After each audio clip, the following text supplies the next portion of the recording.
So you want to look like the Batman from the year 2022? Well, you came to the right place. So these are the most important key components that we are looking out for to create our monstrous avatar, which is the Batman from the year 2022. First, the ears, the cowl, the cape, the shoulders, the gauntlets, and the belt. Oh, and one more thing.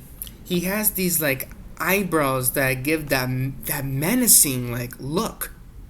So we're looking out for that too.